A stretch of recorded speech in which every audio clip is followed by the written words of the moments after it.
Tardes. Bueno, buenos días todavía a todos ustedes. Invito a que suban para que acompañen al doctor García Larralde, que está un poco solo aquí arriba, al diputado Alfonso Marquina. Alfonso, por favor. Al sociólogo Luis Pedro España y al historiador y académico Rafael Arraiz Luca.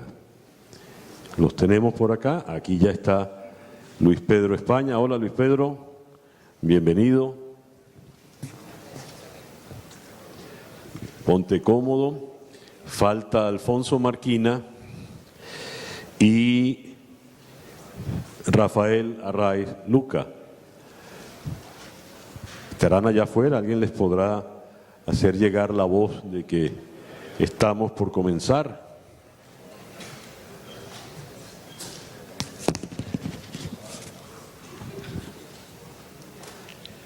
Nuestra mesa tiene un perfil ambicioso y complicado. Equilibrios macroeconómicos y sociales, alternativas para Venezuela. La idea es no solo hacer el inventario de nuestras penurias, sino tratar de dejar vislumbrar la posibilidad de algunas alternativas, no necesariamente lejanas en el tiempo. El detalle está en que, se lo comentaba a María Isabel Fernández allá afuera, hablar de equilibrios macroeconómicos en la Venezuela de hoy, donde todo está tan desequilibrado, es una pretensión por demás ambiciosa. Y en ello el contexto social es fundamental, por ello hemos invitado al sociólogo Luis Pedro España. Rafael, bienvenido. El historiador Rafael Arraiz Luca. Falta entonces el diputado Alfonso Marquina. Sé que está aquí porque lo vi declarar. Ya lo están buscando.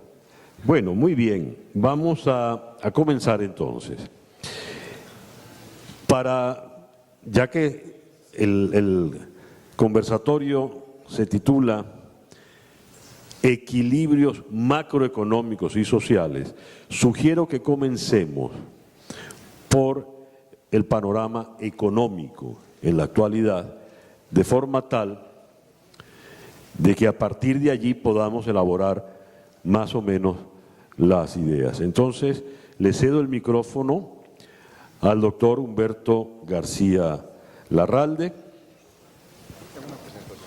Él tiene una presentación.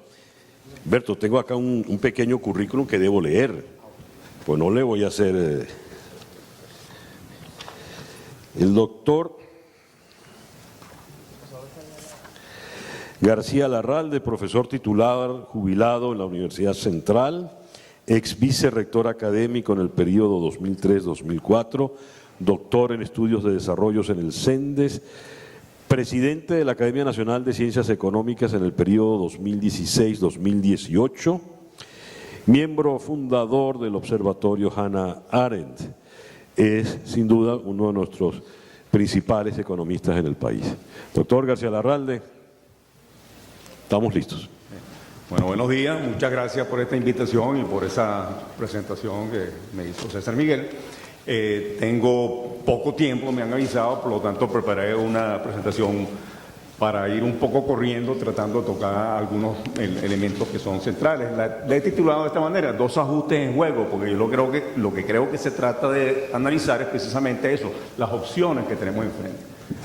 Entonces tenemos yo no voy a hablar del diagnóstico, yo creo que es suficientemente discutido, todos lo vivimos a diario, lo leemos en la prensa, las estadísticas, la situación sumamente deplorable, la tragedia que está viviendo el país, y frente a esto se plantean dos opciones, un enfoque, un ajuste empobrecedor, que es el que está instrumentando el presidente Nicolás Maduro, que privilegia el pago de la deuda externa. Para ello necesariamente entonces tiene que restringir drásticamente las importaciones para cuadrar la cuenta, tiene que liquidar activos externos, que fue lo que hizo el año pasado el oro, endeudó Citgo, sacó plata de los derechos especiales de giro. Y bueno, luego está esta oferta de subastar las riquezas minerales a través del arco petrolero, el arco minero, perdón, y también desde luego el petróleo. Pero en esto en absoluto se propone resolver o atacar los problemas fundamentales de los desequilibrios macroeconómicos. Hay la presunción de que flotando el DICOM se va entonces a absorber gradualmente el dólar paralelo y resolver, yo no sé por qué arte de magia, el problema de la unificación cambiaria. Hay entonces, no se levantan los controles de cambio, no se propone eso, no se levantan los controles de precios que asfixian la economía y que distorsionan todas las actividades económicas, no se atacan los déficits públicos ni su financiamiento monetario por la maquinita del Banco Central, y en la situación de estrechez que estamos viviendo actualmente están obligados a reducir el gasto público real. El gasto público, por supuesto, ha aumentado por razones inflacionarias, pero en términos de la capacidad real de pago ha venido reduciendo, y lo vemos hoy en día en el deterioro de los servicios, en la incapacidad de honrar los compromisos de pago de distintas dependencias, en fin. Las consecuencias, bueno, se sigue alimentando la inflación, se sigue cayendo los salarios reales, hay un desabastecimiento progresivo y extendido de alimentos y de medicinas, colapso en los servicios públicos, y está cayendo desde luego el gasto social real, con el lamentable resultado de desempleo, de hambre, de mayor cantidad de enfermedades, morbilidad y muertes que claramente eran o son inevitables, ¿no? Frente a esto, ¿qué se propone? Bueno, yo creo que también aquí hay un gran consenso en cuanto a los lineamientos generales de la propuesta de cambio. Por supuesto, lo primero es entender que hay que aliviar las grandes restricciones que tienen asfixiada la economía, y en este sentido sería un ajuste expansivo que rápidamente podría entonces empezar a satisfacer las grandes deficiencias que actualmente padece el país. En primer lugar, la estabilización macroeconómica contra la inflación. Aquí hay elementos que son básicos.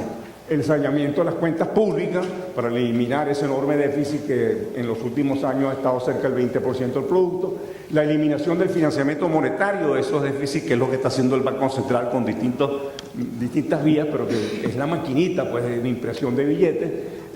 Hay que levantar las restricciones que asfixian a la economía, ya lo hemos dicho, unificar y liberar el tipo de cambio, que es una restricción fundamentalísima, negociar un financiamiento externo generoso que respalda eso y que permita entonces un campo de una holgura suficiente como para que el aparato productivo y la economía en general pueda responder, y desde luego levantar todos los controles y regulaciones que impiden esa capacidad de respuesta.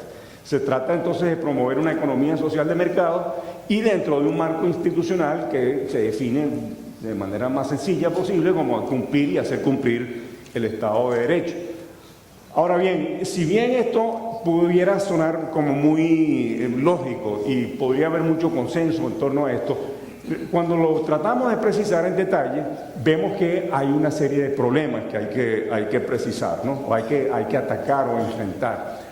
Con respecto al ajuste fiscal, por ejemplo, uno dice, bueno, el ajuste fiscal, ¿qué significa? Hay que cuadrar las cuentas. Si tenemos un gasto excesivo, hay que reducir el gasto. Hay que mejorar también del gasto la eficiencia, hay que mejorar los ingresos donde sea posible.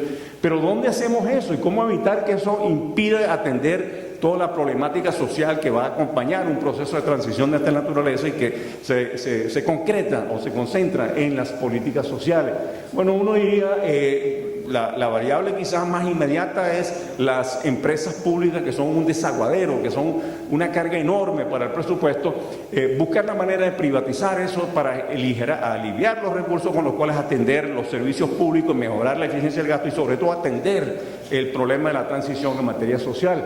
Sucede que cuando uno habla de privatización, uno dice, bueno, se trata entonces de las empresas que fueron estatizadas, devolvérselo. Bueno, muy pocos empresarios hoy en día estarían dispuestos a aceptar de nuevo esas empresas porque vienen con una carga de pasivos, porque han sido descapitalizadas, por X razones.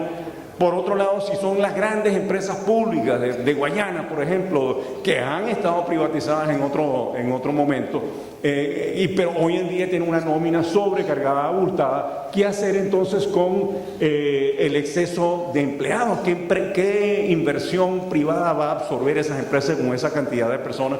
¿Y qué va a hacer con eso? ¿Cómo resolver ese problema del exceso de empleo? Y desde luego están una serie de resistencias políticas ideológicas que van a ser explotadas por los factores vinculados al presente gobierno que estarían en la acera de enfrente. Entonces esto es un problema fundamental que debería tener atención. Cuando hablamos de la inversión petrolera, uno siempre dice también, bueno, si se ajusta el tipo de cambio, van a venir inversiones petroleras, si se mejoran las regulaciones, el trato con ellas, entonces la ventaja comparativa del país va a permitir que rápidamente tengamos ingresos crecientes vía exportación, vía inversiones, pero sucede que también hay el problema de la carga fiscal que esto nos lo han contado los industriales vinculados al sector de hidrocarburos, es tan elevada que no motiva hoy en día frente a la competencia. Hay muchas otras provincias petroleras que están expandiendo producción en el Medio Oriente, incluso en América Latina. No motiva entonces que vengan ese aluvión de inversiones que uno esperaría. Eso también entonces restringe la capacidad de ajuste que podríamos pensar en un corto plazo.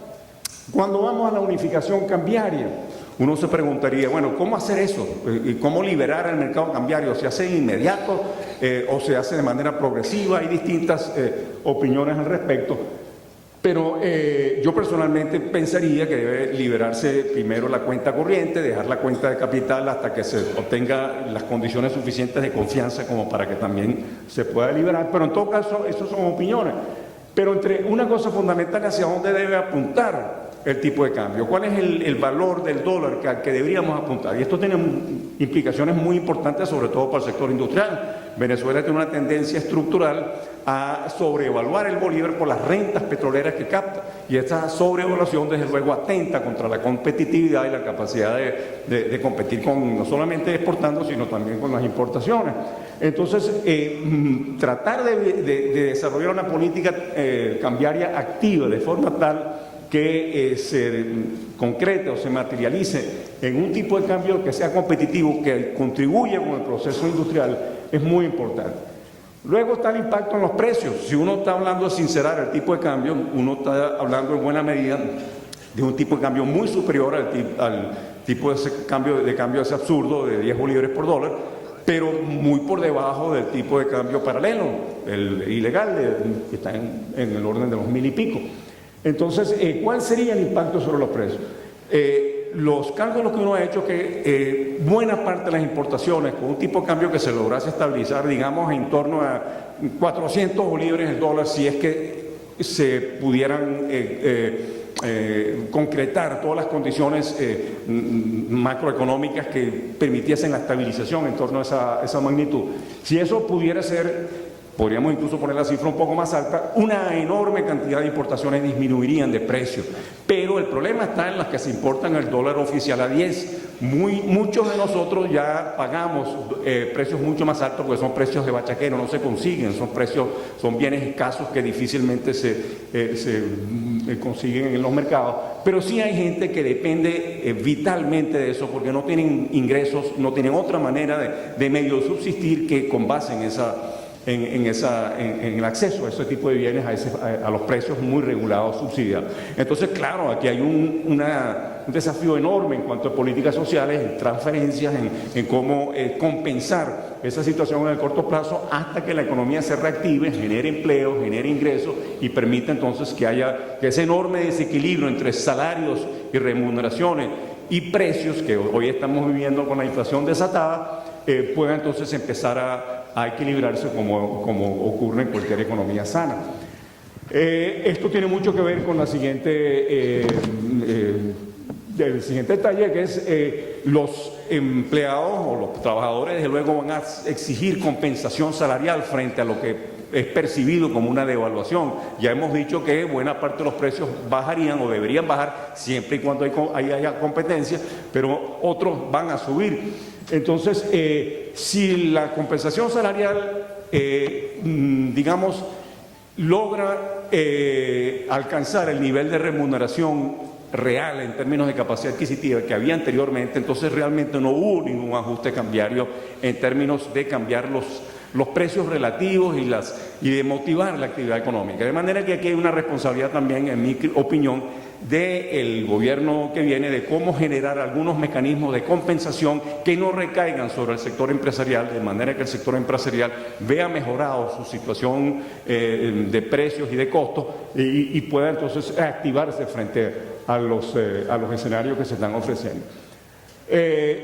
Todo proceso de estabilización externa, de ajuste del tipo de cambio, también se asocia con una mayores atractivos para conservar los bolívares y los activos, conservar los activos en moneda nacional. Es decir, esto tiene que ver con la reacción en el mercado monetario. Va a haber obviamente una subida de las tasas de interés para evitar salidas de capital en el corto plazo. Esto puede afectarlo o va a afectar los portafolios de las empresas, de los bancos. Esto es un problema al cual hay que tener mucha atención para evitar entonces desajustes que pueden entonces poner en peligro el proceso.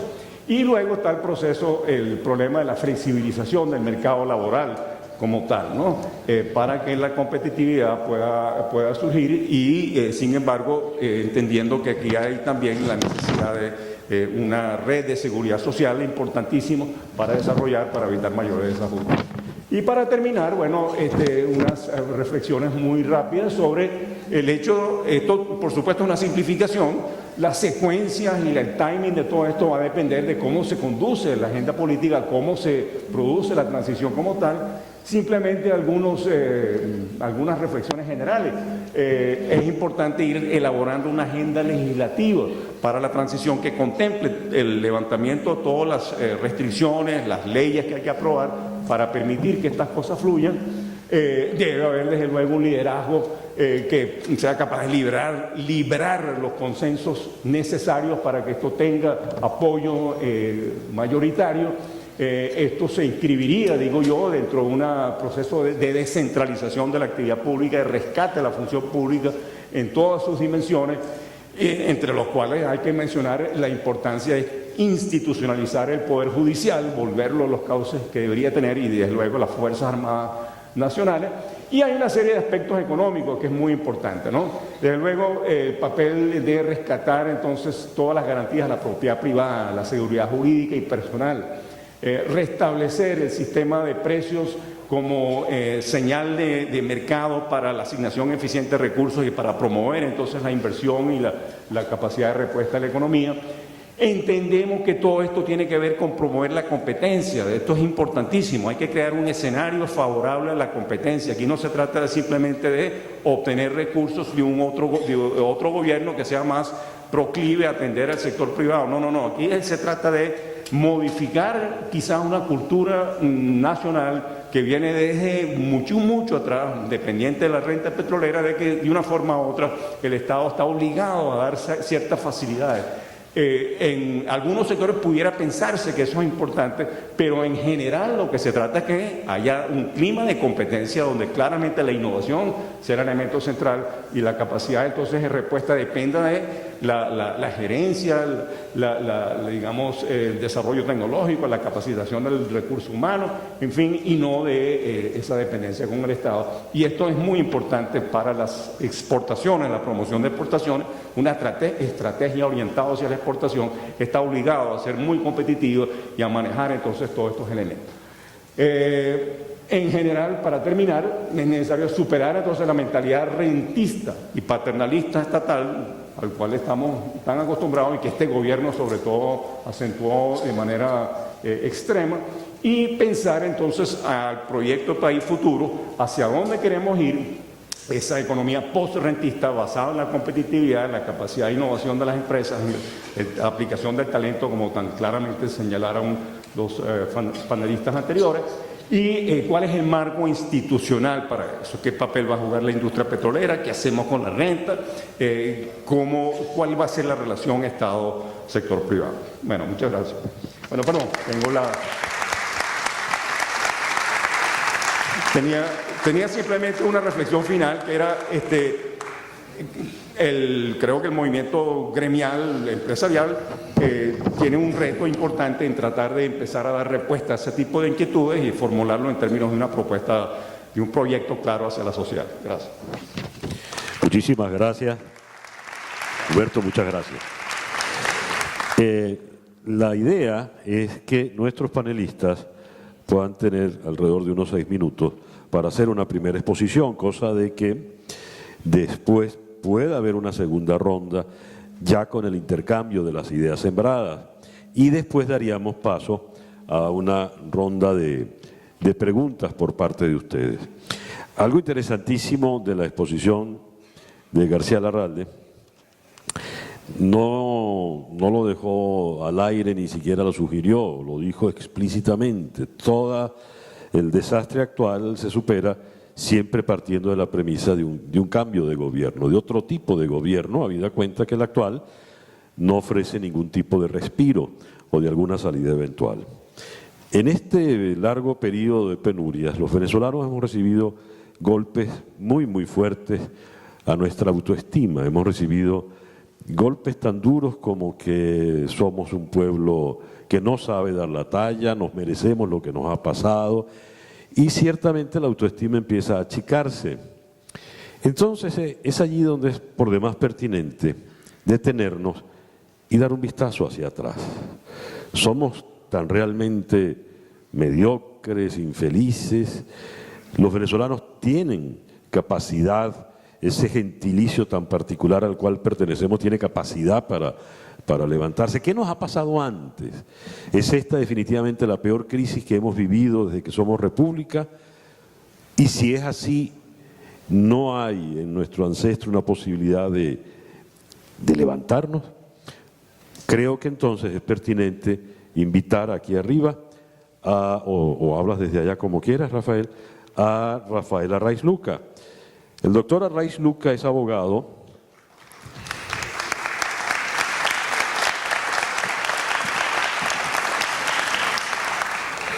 El doctor Arraiz Luca es abogado, doctor en historia, profesor titular de la Universidad Metropolitana e individuo de número de la Academia Venezolana de la Lengua y además, como lo saben todos, un compulsivo escritor porque publica con mucha frecuencia. Bienvenido, Rafael, adelante. Muchas gracias, César. Bueno, yo vengo a hablarles de transiciones y consensos, tanto políticos como económicos, a lo largo de nuestra historia reciente. Y voy a comenzar para hacerles el cuento corto, porque dispongo de 6 minutos, con un año crucial, que es 1942, y al que le debemos sumar 1943. Y ustedes dirán, bueno, ¿por qué? Porque son los años en los que se aprueba la ley de impuestos sobre la renta. Venezuela no tenía, el Estado no recogía impuestos sobre la renta antes de 1942-43 y además en ese año 43 entra en vigencia la nueva ley de hidrocarburos que cambia completamente el panorama. Para que nos demos una idea precisa del cambio económico que eso representa, con el nuevo marco legal, de cada dólar de exportación petrolera, el Estado recogía antes entre el 13 y el 15%, y a partir de estas dos leyes pasa a recoger el 46,5%. Y comienza el papel determinante del Estado en la economía. Y no estoy hablando del gobierno de Acción Democrática, estoy hablando del gobierno de Isaías Medina. Y, sin embargo, en las discusiones en el Congreso sobre esa ley de hidrocarburos, los jóvenes diputados de Acción Democrática, con Juan Pablo Pérez Alfonso a la cabeza, no se oponen frontalmente a la ley de hidrocarburos, les parece finalmente que es un adelanto, como en efecto lo fue.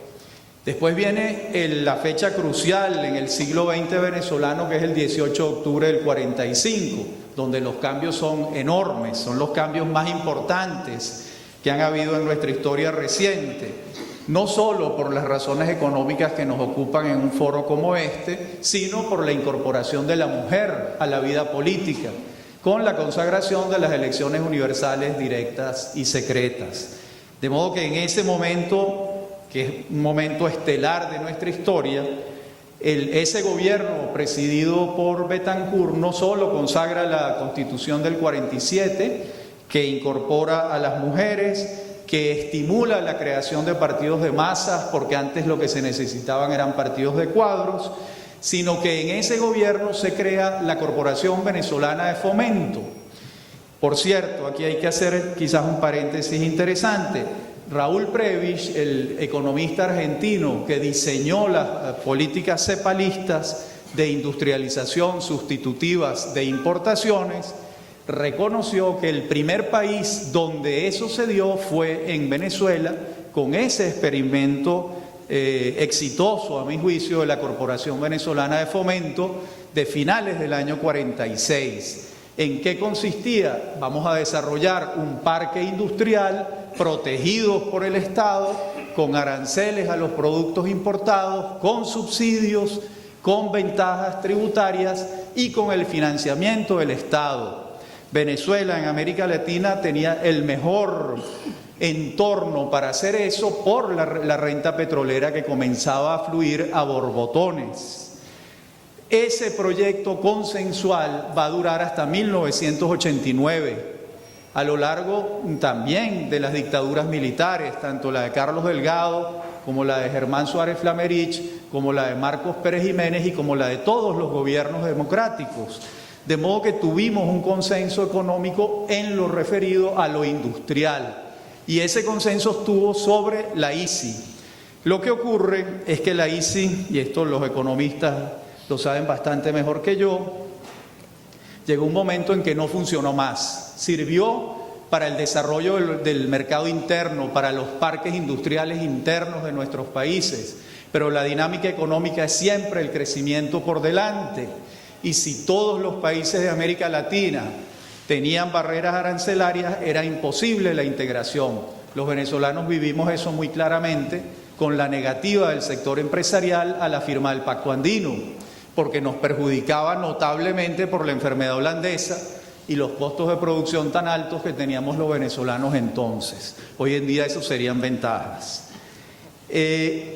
Ese modelo consensual comienza a hacer aguas en 1983 con la crisis del Viernes Negro. Jaime Lucinchi no hace nada para resolverlo y le toca a Carlos Andrés Pérez hacerlo, y entonces declaró que en Venezuela esas políticas, que en América Latina esas políticas económicas neoliberales que suponían grandes ajustes solo podían hacerlos dos personas: Augusto Pinochet en Chile y Carlos Andrés Pérez en Venezuela. Estaba equivocado el presidente Pérez, por quien siento la mayor estima, por cierto, pero estaba equivocado y no hubo un consenso político sobre las reformas económicas que había que implementar.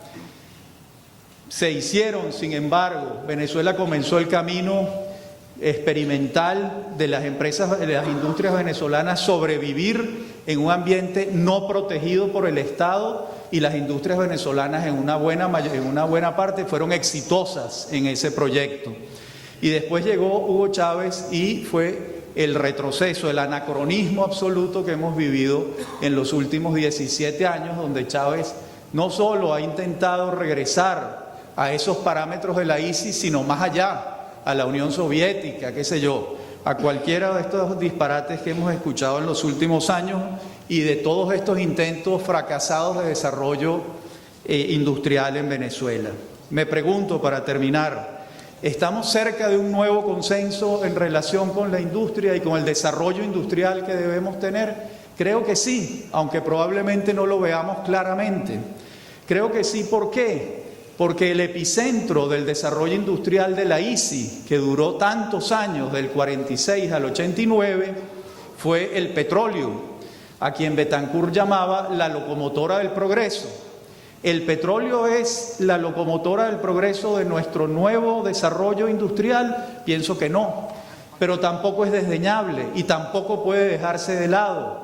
Y tenemos que ir, pienso, a un nuevo modelo de desarrollo industrial que incluya el petróleo como fuente de energía, por supuesto, y de divisas, pero con un nuevo esquema donde el sector privado tenga obviamente la palabra. Si con esto concluyo, si de algo nos pueden haber servido estos 17 años que hemos estado atravesando, es de comprender que en las sociedades modernas la empresa privada es epicéntrica y el Estado es el que brinda el marco jurídico, es el que da los estímulos, pero la gente, los ciudadanos organizados en sus empresas, son los productores de los bienes y servicios. Gracias por escucharme.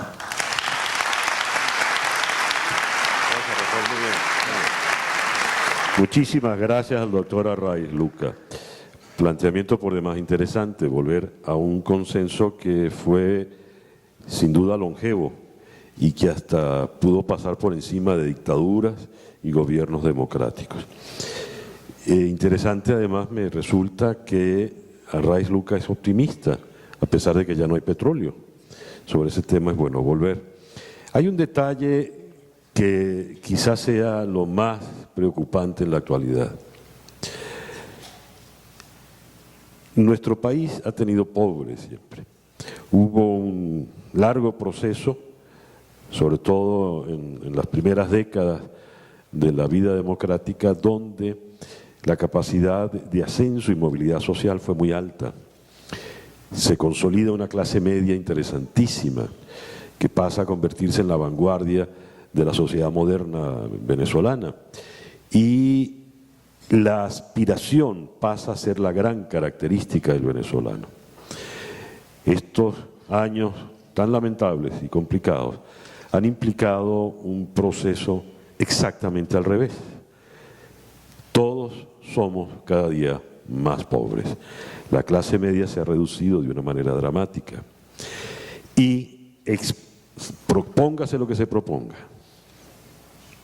todo lo que se vaya a hacer de ahora en adelante tiene que asumir como primerísima responsabilidad esa población venezolana lamentablemente empobrecida. Es entonces la oportunidad para cederle la palabra a una de las, yo creo, la mayor autoridad en el estudio a fondo del tema de la pobreza. Nadie lo ha hecho con tanta dedicación durante tanto tiempo. Me refiero al sociólogo Luis Pedro España. Un aplauso para él. Luis Pedro.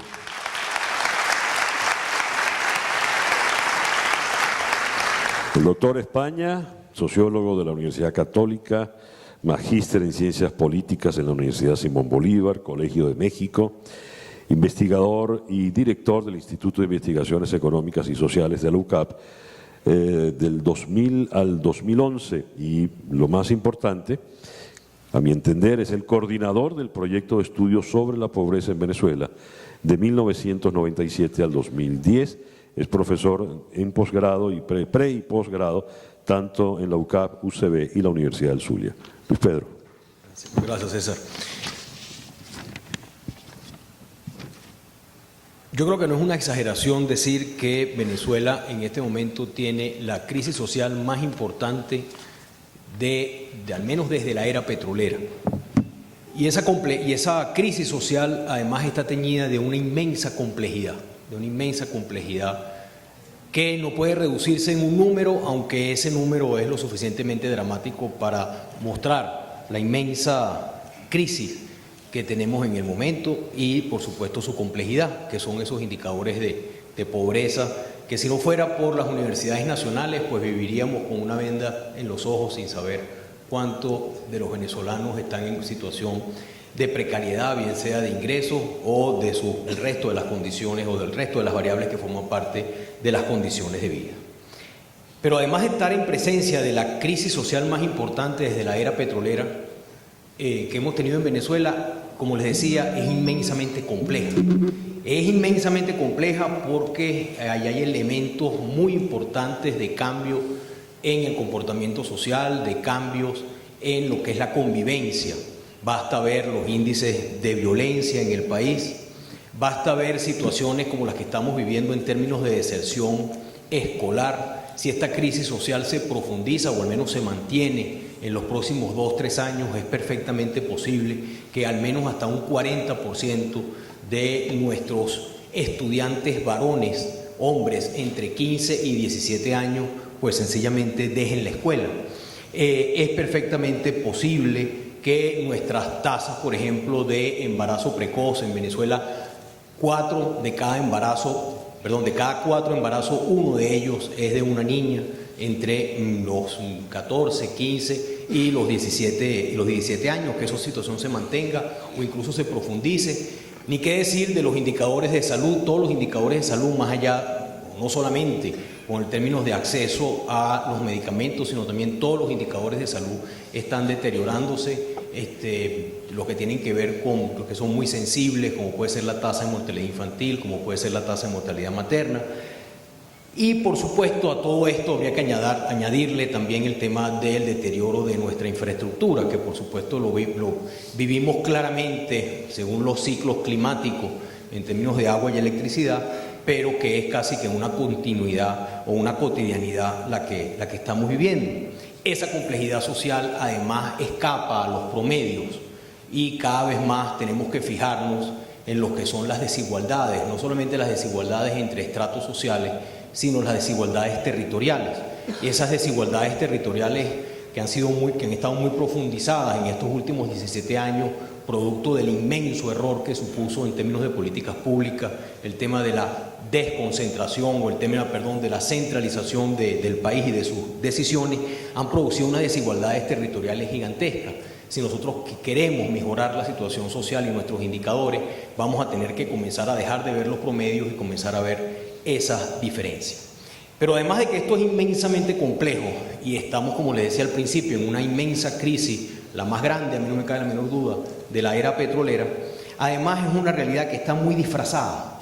Y está muy disfrazada primero por un sector gubernamental que se encarga de decir mentiras y un pueblo que lamentablemente parece que durante mucho tiempo se las creyó y últimamente contribuye, probablemente por desconocimiento, probablemente por temor, probablemente por incertidumbre sobre lo que va a ocurrir, contribuye a ocultar o por lo menos a disfrazar esa realidad social. Por supuesto, una de las grandes mentiras que ocurrió en la Venezuela en los últimos años fueron las misiones sociales. Fue una batalla en la que las universidades permanentemente decíamos que esos programas sociales no revertían la situación social de los venezolanos, que esos programas sociales no tenían un impacto verdadero sobre los niveles de pobreza y lo que estábamos viendo era una ilusión. Si alguna vez este país fue un país que vivió de una ilusión petrolera, fue precisamente en esos últimos años. Otro de los disfraces importantes es la inmensa distorsión que tenemos con el sistema de precios en Venezuela. Y es una distorsión donde va y viene nuestros prejuicios, lo más, recóndito de lo que podrían ser nuestras segmentaciones sociales, allí se expresa en ese concepto tan terrible del bachaquero, con ese concepto tan terrible de suponer que detrás de eso alguien se está favoreciendo de manera, estructural, que casi que eso es casi que una fuente de sustentación del propio gobierno. Hoy, más de un venezolano debe estarse preguntando dónde está su bachaquero, porque no consigue ni siquiera con el bachaquero las cosas más esenciales para vivir. Esa inmensa distorsión de precios que está produciendo mucha más pobreza y muchas más desigualdades de las que nos podemos imaginar son uno de los grandes retos que tenemos que superar cuando vayamos a un esquema de transición, a un esquema de cambio de esta realidad. Por supuesto que el disfraz es importante quitárnoslo para poder saber qué son las cosas que tenemos que hacer. Y eso es la última parte de esta pequeña intervención a lo que me quiero referir, que cuáles son los caminos para recuperar esa inmensa crisis social que estamos padeciendo. Lo primero que habría que decir es que si lográramos restablecer las condiciones mínimas para que Venezuela pueda volver al trabajo, para que el venezolano pueda volver a trabajar y que su trabajo sea productivo, en ese momento hasta 2/3 partes de la pobreza podría comenzar a solucionarse. 2/3 partes de nuestra pobreza es una pobreza reciente, es una pobreza que está vinculada con la necesidad de generar riqueza. Si nosotros generáramos la riqueza no voy a decir la misma proporción de lo que fue el boom petrolero del 2004-2008, pero que comenzáramos a generar riqueza con las cuales compensar nuestra pobreza, más o menos 2/3 de nuestros hogares que hoy están en situación de pobreza podrían, por sus propios esfuerzos y por sus propias capacidades y por su propia destreza para insertarse en el mercado productivo, superar su propia situación. Por supuesto, restablecer el aparato productivo nacional, restablecer la capacidad de los venezolanos para producir riqueza, no solamente requiere un reordenamiento de las políticas económicas, no solamente requiere una sinceración, sino que además, como tenemos tantas distorsiones, como hemos destruido tanto el aparato productivo nacional y la capacidad del venezolano de producir riqueza, pues obviamente vamos a necesitar un periodo de transición. Y en ese periodo de transición la política social es fundamental. Y la aspiración es que ojalá contemos con los consensos suficientes para que cuando se necesiten implementar esas políticas sociales de transición para poder recuperar la economía productiva que todos necesitamos, pues entonces esos disfraces y ese desconocimiento que tenemos sobre la realidad social venezolana, esos antifaces nos los hayamos quitado y podamos formar parte de ese consenso. El restablecimiento de los equilibrios, esa transición social, va a requerir obviamente unas transferencias monetarias muy importantes a los sectores populares del país. Y yo esperaría que sectores medios y sectores altos de la población no se expresen como se han expresado en el pasado sobre los sectores populares, diciendo que esas transferencias lo que hace es más bien desarrollar una cultura de mendigos o desarrollar una cultura de improductividad. Muchos países en el pasado, y fíjense el pasado, la última vez que un país de América Latina vivió un proceso de transición económica similar al de nosotros fue hace 25 años. Ningún país latinoamericano en los últimos 25 años ha tenido que ser sometido a un programa de ajuste económico o de transición social. El último país fue Surinam. Sí, Surinam es un país. Desde esa fue la última vez que un país de América Latina, y nosotros, por supuesto, somos los que vamos a romper ese periodo de no reformas económicas o de no necesitar reformas económicas producto de estas crisis populistas que estamos viviendo. Pero por supuesto no solamente vamos a necesitar unas transferencias monetarias importantes que los organismos multilaterales las han desarrollado en otros países que también han tenido crisis de este tipo, crisis de balanza de pago, crisis de distorsiones de precios, estas crisis populistas, sino que además vamos a necesitar un conjunto de programas sociales nuevos, muy novedosos, que tienen que hacerle frente a la crisis básicamente educativa y a la crisis de salud de corto plazo que estamos viviendo. Por supuesto, eso tiene que evolucionar conforme el aparato productivo nacional se recupere y conforme logremos lo que para mí sería el verdadero y auténtico indicador de éxito de que logramos la transición. Y es que una vez más, o que en algún momento, el salario valga la pena. En el momento en que el salario valga la pena, en el momento en que el salario recupere su posibilidad de mantener a una familia con dignidad, en ese momento habremos logrado la transición económica y social que el país necesita. Muchas gracias.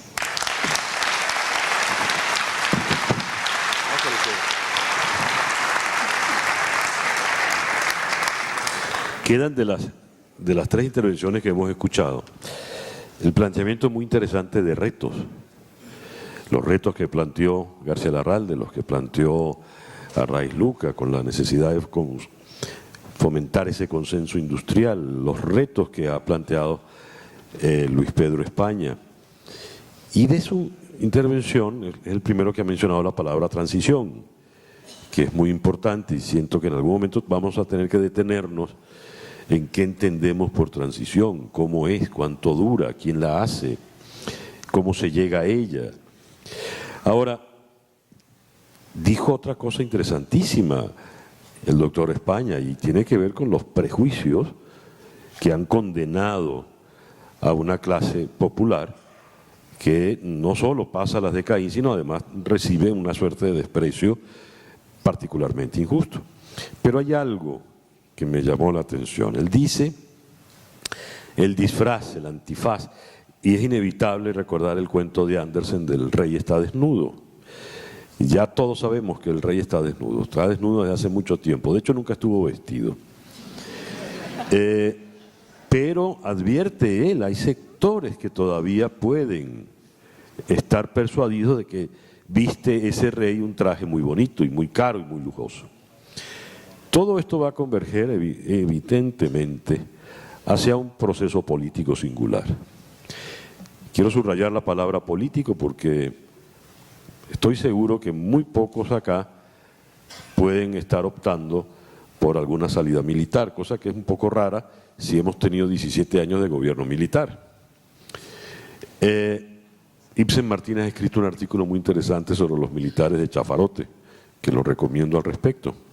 Si entonces la salida ha de ser política, creo que le toca el turno a un dirigente político, porque la sumatoria de todos los retos de nuestros panelistas en esta conversación plantea un reto que en definitiva es político. Quiero entonces invitar aquí al podio al diputado Alfonso Marquina.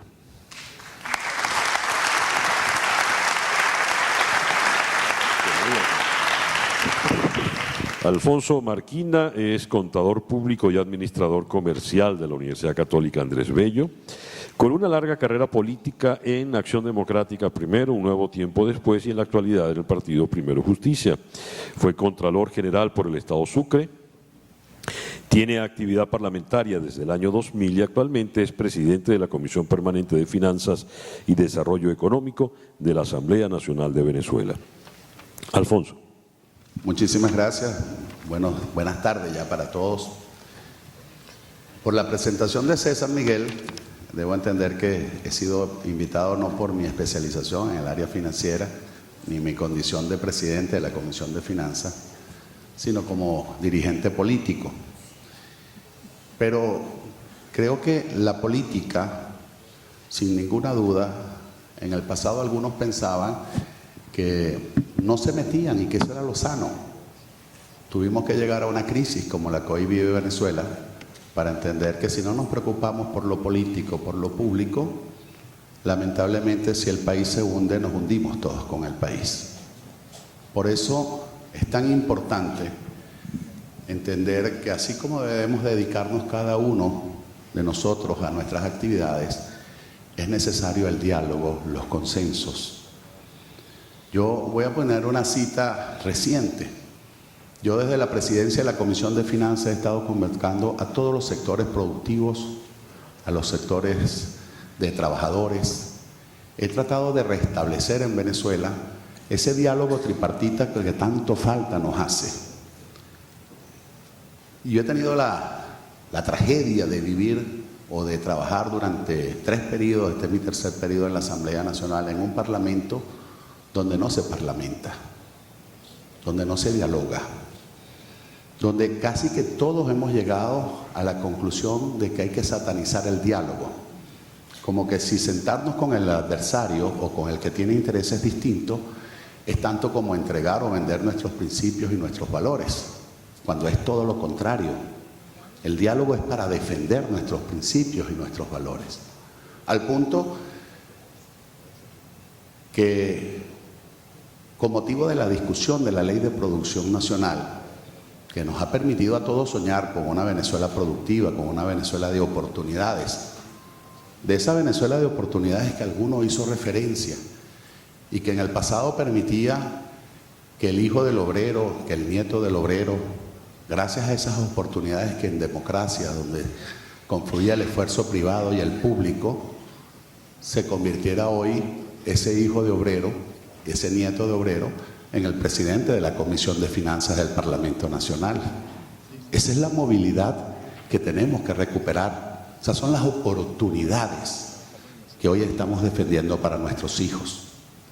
Pero fíjense ustedes esa satanización del diálogo, que con industria tiene una extraordinaria propuesta en la Ley de Producción y llegó a preguntarme: chico, ¿la presento como con industria o tú quieres que no vaya titulado esta propuesta como de con industria?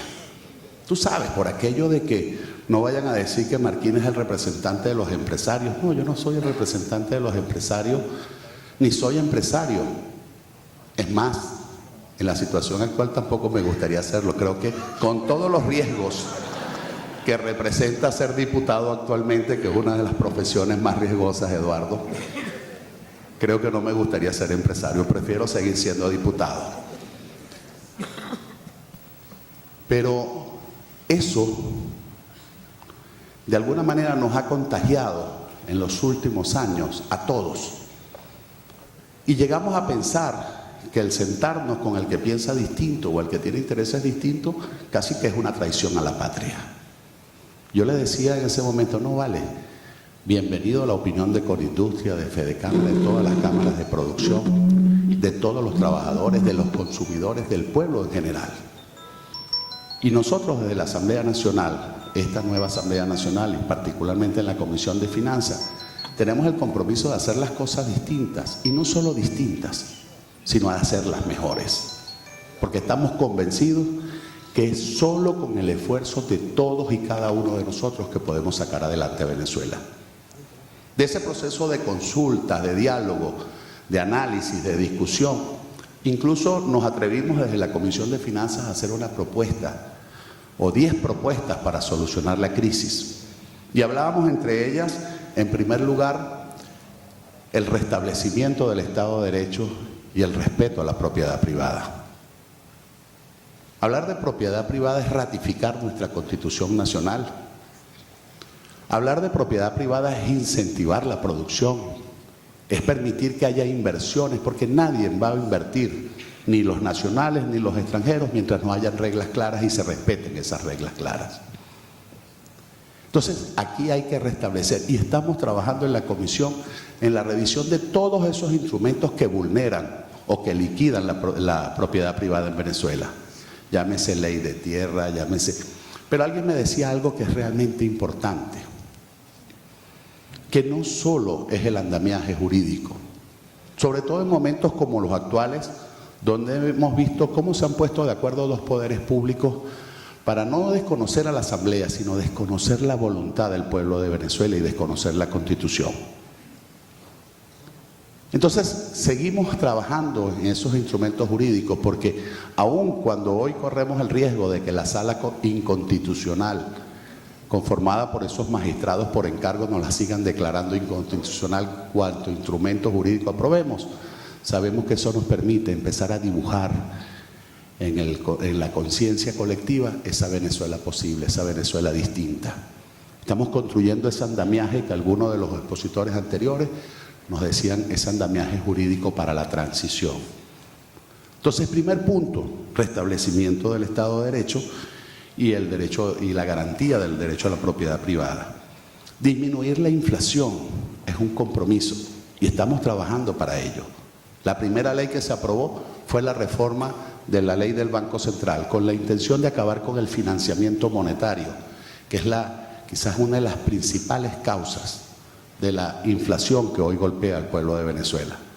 Estamos hablando de que para disminuir la inflación tenemos que poner disciplina fiscal.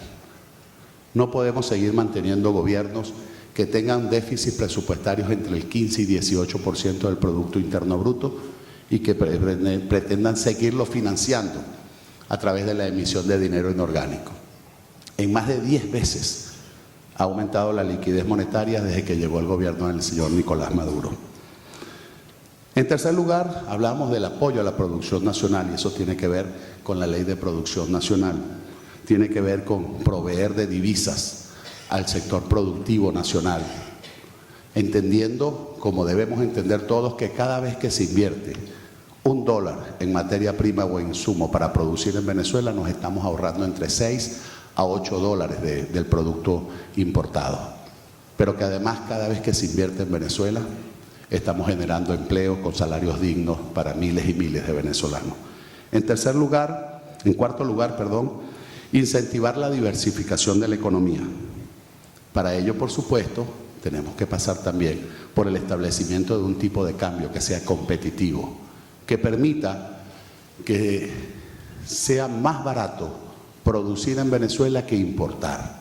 Ya basta de esa pretensión de seguir sobrevalorando el bolívar venezolano, con la justificación de que se les está llevando a los sectores populares productos a bajo costo, cuando en realidad con eso lo único que ha servido es para enriquecer a algunos enchufados de este gobierno y para promover el bachaqueo y el contrabando de extracción en Venezuela.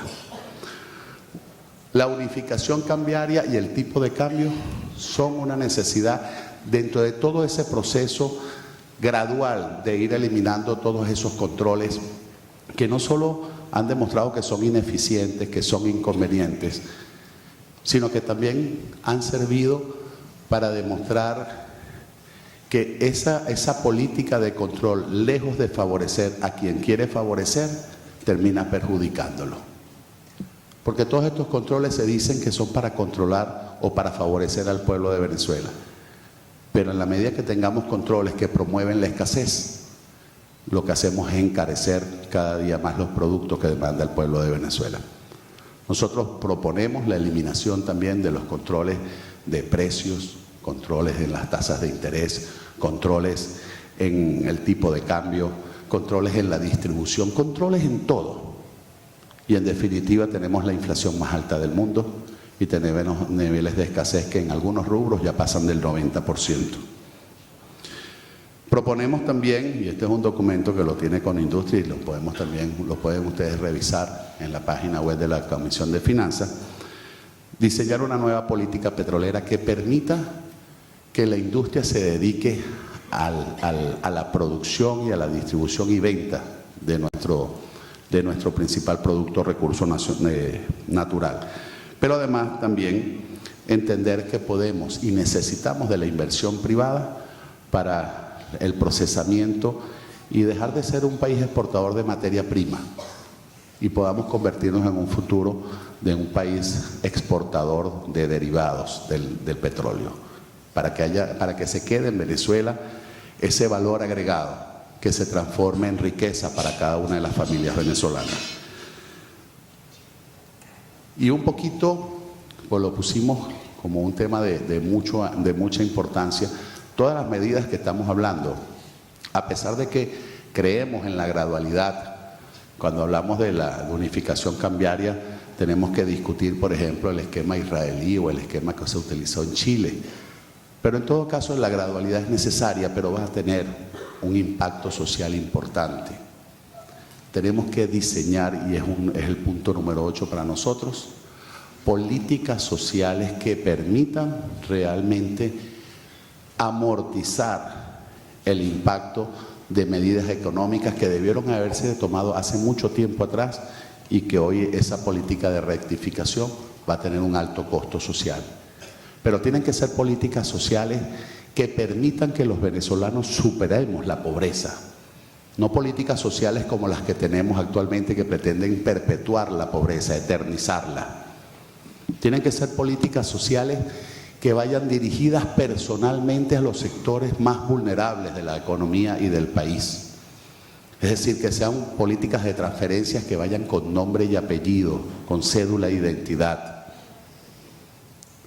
Tenemos también como 9º punto que sentarnos como Estado,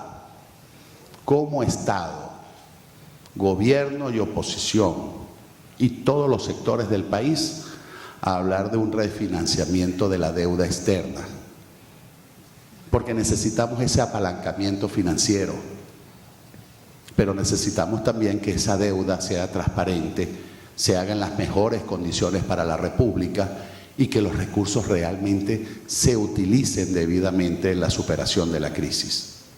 Por eso, como 10º punto en las propuestas que nosotros hemos aprobado, tiene que ver con las políticas de transparencia, de rendición de cuentas y de combate a la corrupción administrativa, que a mi juicio ha sido uno de los flagelos que más ha crecido de manera exponencial en los últimos 16 años y que quizás es el punto de toda esa centrífuga que ha traído las consecuencias que hoy estamos viviendo.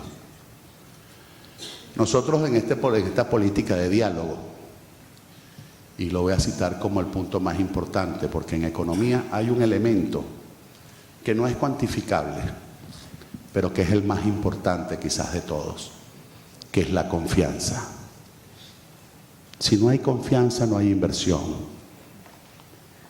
Y lamentablemente el país, todos sus sectores, el pueblo en términos generales, yo diría que 8 de cada 10 venezolanos no confían en el actual gobierno.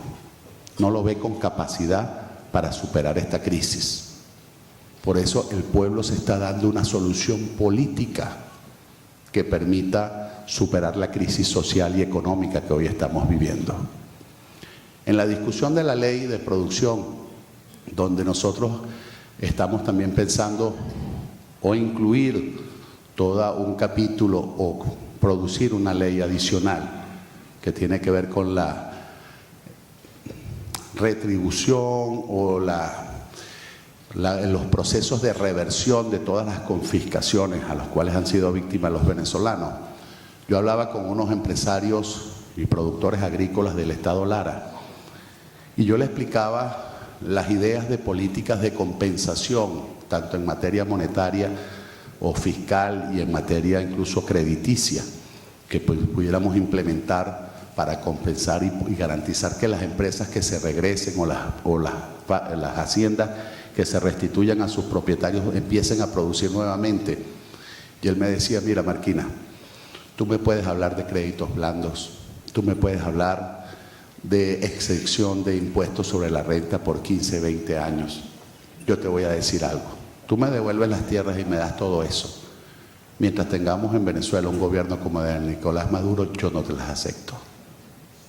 Tú quieres que yo vuelva a producir mis tierras, denle a Venezuela un gobierno democrático que garantice el Estado de Derecho y las oportunidades para todos los venezolanos. Por eso, todo este análisis, en el cual coincidimos en casi la totalidad con ustedes, solo será viable si Venezuela revoca el gobierno de Nicolás Maduro y le damos a los venezolanos ese gobierno de oportunidades que hoy todos tenemos, que todos aspiramos y que estamos obligados a dejarle a nuestros hijos.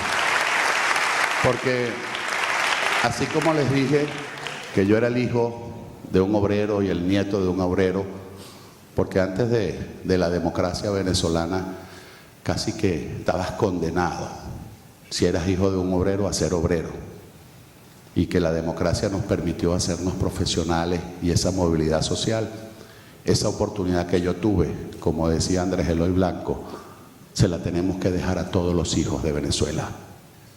Y esa es la lucha que estamos dando y en la cual los invito a ustedes, desde sus trincheras, desde sus intereses, que son legítimos, sin duda son legítimos como los pueden ser los míos o los de cualquier otro venezolano, pero que no pueden estar por encima del interés de Venezuela, a que luchemos juntos para ese cambio político que nos ofrece hoy el referéndum revocatorio. El referéndum revocatorio estamos obligados, no solo es que es un derecho, sino que estamos obligados a defenderlo como única salida pacífica, democrática y constitucional que tenemos en los términos más inmediatos posibles. Así que yo estoy seguro que Venezuela va a cambiar, que ustedes van a ser protagonistas de ese cambio, porque necesitamos darle a Venezuela un gobierno legítimo, que goce de amplísima legitimidad para poder tomar todas estas medidas de ajustes económicos que se necesitan. Necesitamos tener poderes públicos que cumplan con la Constitución y hagan cumplir la Constitución, pero también necesitamos empresarios que se preocupen por el entorno, no solo por la rentabilidad de sus empresas, pero también necesitamos sindicalistas que entiendan que su principal obligación es garantizar la fuente de empleo. Más allá de que los salarios tienen que ser dignos y suficientes, es importante las fuentes de empleo. Necesitamos también políticos que cuando vean al pasado saquen de ellos las mejores experiencias para profundizarlas y mejorarlas, pero que también aprendan de los errores, porque no tengo la menor duda en afirmar que algunos polvos de antes fueron los que trajeron los lodos de ahora, y todos estamos obligados a aprender. Yo creo que esto ha sido una lección que le hacía falta a Venezuela, muy dolorosa, y a mi juicio también muy larga ya. Pero vamos a salir de ahí mejores empresarios, mejores políticos, mejores comunicadores sociales, vamos a salir mejores trabajadores, mejores sindicalistas. En definitiva, van a salir mejores ciudadanos y eso es lo que nos va a permitir tener una mejor Venezuela. Muchas gracias.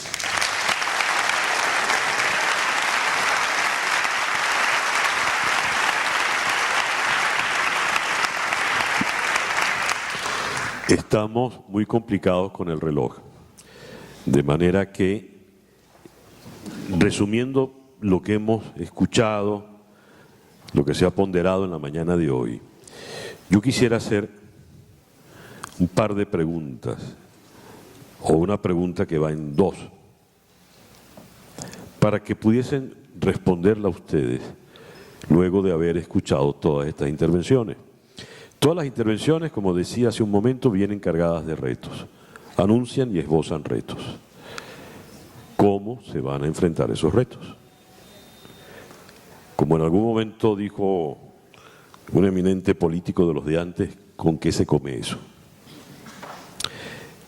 La segunda pregunta, habida cuenta de que hay por delante una transición, me gustaría saber qué entienden ustedes por ella, cómo empezaría y cómo terminaría. Porque los retos que ustedes han planteado se han planteado a partir de urgencias. Luis Pedro España fue sumamente dramático al plantearnos la situación de la abrumadora mayoría del pueblo venezolano. Van esas dos preguntas entonces a manera de conclusión de nuestro foro en la mañana de hoy. Comenzamos con el doctor Humberto García Larralde, ya que fue el primero. No tienes ahí micrófono, aquí hay. Aquí tienes, Humberto. Bueno, la verdad que complicadas las dos preguntas. Bueno, la primera, ¿cómo se come eso? Y ahí yo creo que dos ingredientes básicos. Uno, con la situación de deterioro, de destrucción del tejido productivo, de deterioro de los niveles de vida, nosotros necesariamente tenemos que recurrir a un financiamiento externo importante. La caída del precio del petróleo no garantiza que podamos contar con los recursos con los cuales resolver las necesidades que del exterior. ¿Tienes idea de cuánto estamos hablando? Bueno, una suma sencilla, diría, bueno, cerrar la brecha comercial, por ejemplo, en el año 2016 está en el orden de 15, 20 mil millones de dólares. Así que si ahora estuviéramos pensando en importar, lo mismo que se importó en el año 2015. Pagar la deuda externa está en el otro orden de 10, 12 mil millones de dólares. Hay una deuda comercial que se ha acumulado en el tiempo. ¿Cuánto asciende eso? Otros 10 mil millones. Entonces, podría perfectamente estar por encima de los 30 mil millones de dólares.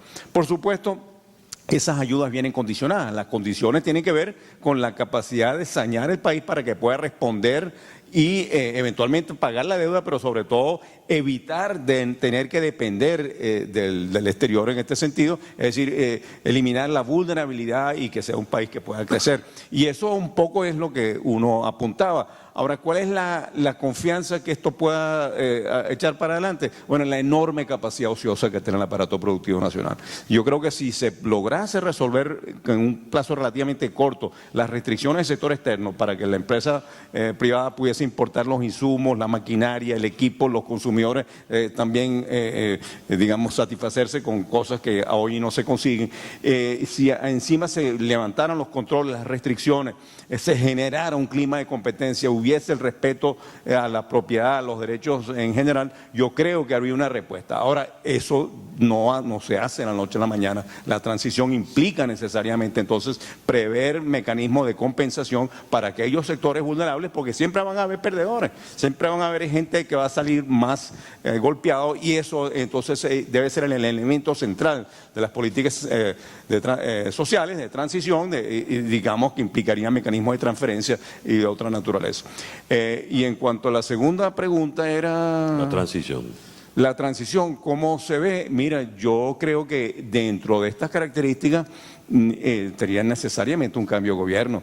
Si yo no veo cómo ahora, la manera como se produce eso, ojalá fuese a través, como señaló muy claramente, de manera muy vehemente y contundente el diputado Marquina, el referendo revocatorio, mecanismo electoral, donde se movilice una mayoría, una opinión pública mayoritaria que cuente con respaldo, pero creo que ojalá que fuese por ahí, pero independientemente de eso, la manera de conducir el proceso luego va a ser muy importante y tiene que ver con esa capacidad de labrar consenso. Es decir, de una manera u otra hay que tender puentes hacia los sectores, si se quiere, más sanos o menos contaminados del chavismo, de tal forma que entiendan la necesidad de los cambios y se pueda entonces establecer las bases políticas y sociales necesarias para este desarrollo.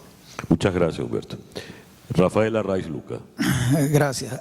Bueno, la transición política yo pienso que comenzó hace un rato con el declive del respaldo electoral al chavismo. Y uno cuando revisa las cifras advierte que entre las elecciones presidenciales del 2006, cuando Chávez alcanza 63%, y las de Capriles, cuando baja a 55%, y después las de Maduro, cuando Maduro apenas le saca 1 punto y pico porcentual a Enrique Capriles, y después las elecciones parlamentarias del 2015, donde la oposición llega al 60% y el chavismo se reduce al 40%, creo que estamos en una transición política en marcha, a pedazos, poco a poco, pero que esa transición vaya a detenerse y que vaya a ocurrir una recuperación del chavismo, lo veo francamente muy poco probable. Y la transición económica, el punto de inflexión es la caída de los precios del petróleo, porque el socialismo venezolano, paradójicamente, se fundamenta en la renta petrolera. Es un socialismo de ricos, digamos así. Aquí se intentó instaurar un sistema económico absolutamente fracasado en todas partes del mundo con los recursos de la renta petrolera. Y esa renta ha caído sustancialmente, de modo que estamos en una transición económica también inevitable. Y creo que eso lo entienden así los sectores del chavismo también. Son cada día más, todas las semanas hay miembros que antes respaldaban al movimiento político de Chávez, que se separan y que forman tienda aparte.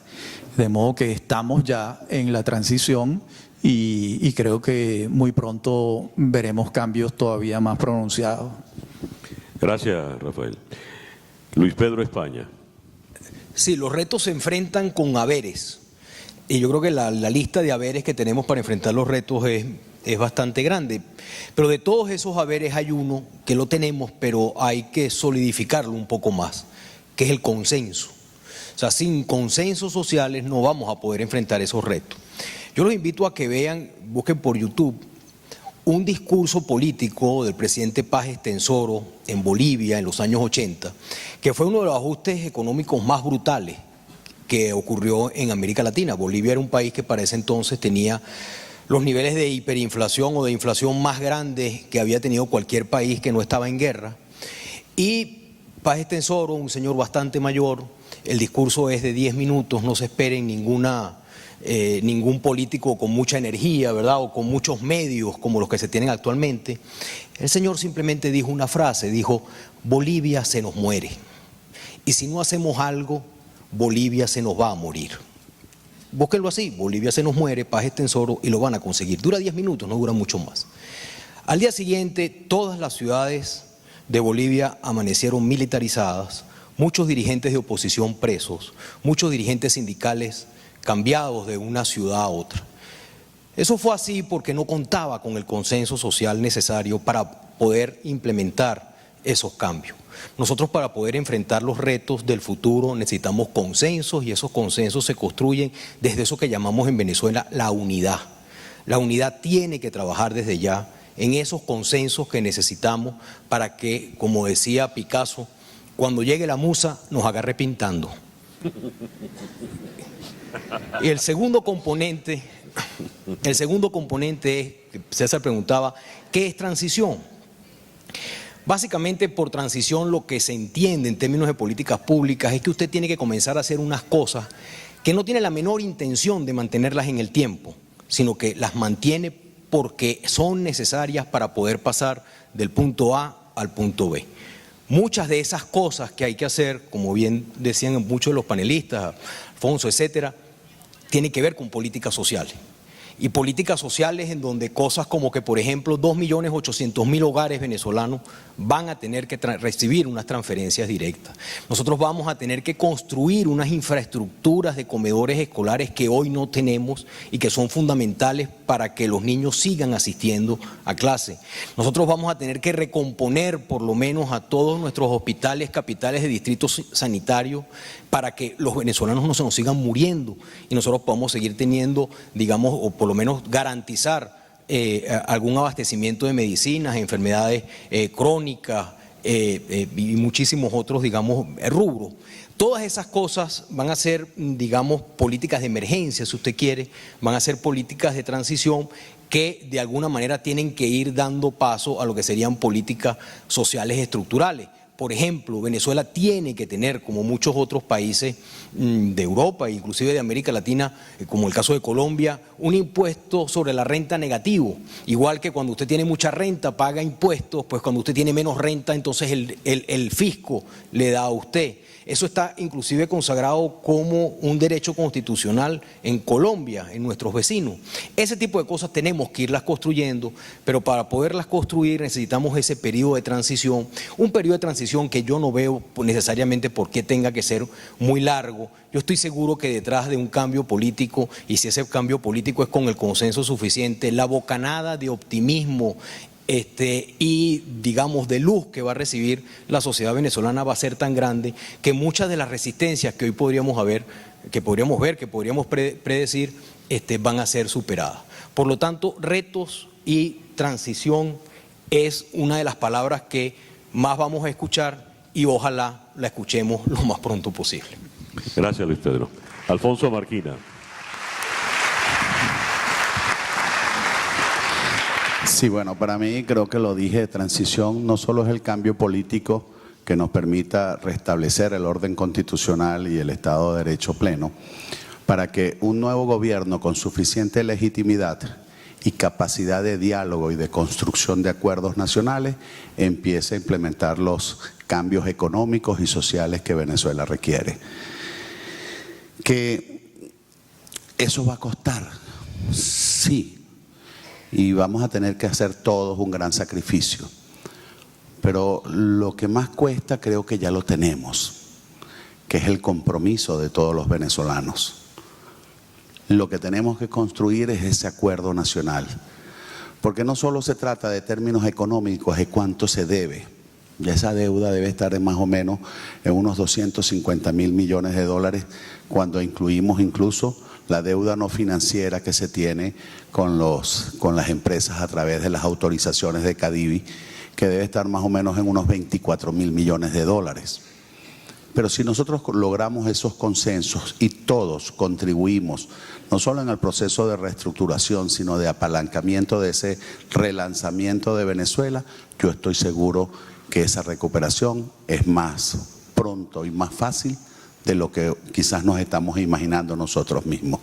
Ya el simple hecho del cambio político en Venezuela incentivaría a que muchos de ustedes y muchos que se han ido del país regresen con confianza en el futuro de este país y podamos invertir y apostar todos a ello. Así que lo más importante ya lo tenemos, que son los venezolanos, que son ustedes, que somos todos. Y lo importante ahora es tener la suficiente capacidad de entender que del diálogo tiene que restablecerse para que podamos construir los consensos o los acuerdos nacionales que se requieren en este momento para sacar a Venezuela adelante. Muchas gracias. Gracias, Alfonso. Bien, resumiendo brevemente, siento que hay un mensaje optimista en medio de todo un panorama muy complicado, duro y difícil. El doctor García Larralde es un economista optimista. No planteó una sombra, un camino infranqueable. Arraiz insistió en el tema de los consensos y de aquí nos vamos con la certeza de consensos industrial, consenso social y consenso político. Además de una idea muy interesante, ya la transición empezó, solo que no nos hemos dado cuenta. Había una famosa frase de Manuel Caballero que decía: cuando aquellos individuos estaban reunidos en Bizancio no dijeron hoy está comenzando la Edad Media. Eso solo lo sabemos después y creo que es una observación muy pertinente. Y el tema de la unidad es el que es fundamental. Yo creo, cité en estos días a Claudio Nazoa, que él a veces habla en serio. Y Claudio dijo algo maravilloso. Él dijo: antes todos éramos venezolanos, ahora somos chavistas, escuálidos, ricos, pobres, blancos, negros. Esa fractura siempre sentí que era el gran chantaje que nos había hecho la revolución, esta que hemos padecido por estos lustros. Yo creo que hay que acabar, patear esos prejuicios y siento que de verdad, si ya estamos comenzando la transición, ¿quién dijo miedo? Muchísimas gracias. Luis Pedro España, Rafael Arraiz Luca, Humberto García Larralde y Alfonso Martínez. Los invito ahora a que regresen a sus butacas.